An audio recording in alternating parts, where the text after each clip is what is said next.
So today we are going to learn the chapter subject and predicate, but before learning this chapter, let us revise our previous chapter, that is our sentences. So a sentence is basically a group of words which are written in a proper order. When written in proper order gives us a proper meaning or understanding is known as a sentence. So how a sentence is formed, let's know that first. So if you can see this is a complete sentence where lots of words are combined and formed a proper sentence. But how this sentence is formed? First you will see these are all alphabets, A, G, R, O, U. These all are alphabets. We have 26 alphabets in English and these alphabets are combined to form word. Now let's just combine these three words to form the word B-A-D, bad, or C-A-B, cab. This is just an example. This is how your words are formed.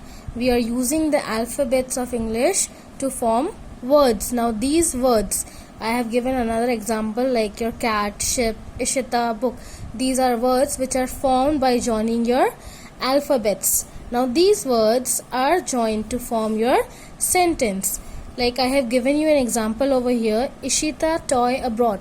Now you will see these all are your alphabets which are joined to form words. Now you can say a sentence is written over here, but this is not complete. Why? This sentence is not giving us any proper meaning. But when it is written in a proper order, we can understand it. Like Ishita brought a toy. Full stop. So here, when these words which are jumbled up, which does not have any meaning, are written in a proper order, it forms a proper sentence. Now let's take another example. Rajat playing outside is.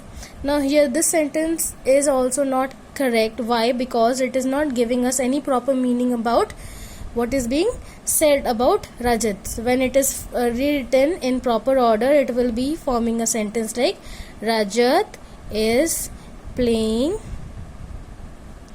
outside. Full stop. So when these words are written in proper order, it is forming a sentence. Now we should all remember that a sentence will always begin with your capital letter. See, these all are sentences which are beginning with capital letter. It is not necessary that it has to be your proper noun. Any sentence like I went to the shop. Full stop. I is your pronoun, but it should be written in your capital letter. Or another example is where do you live? In this, it is a sentence which is interrogative sentence. Here what is happening? The word W is alphabet W is written in capital and it is ending with a question mark. So keep in mind. So always keep in mind that a sentence will begin with a capital letter and end with a punctuation mark. The punctuation marks can be full stop, question mark or exclamation mark. Depending upon this, we have different types of sentences.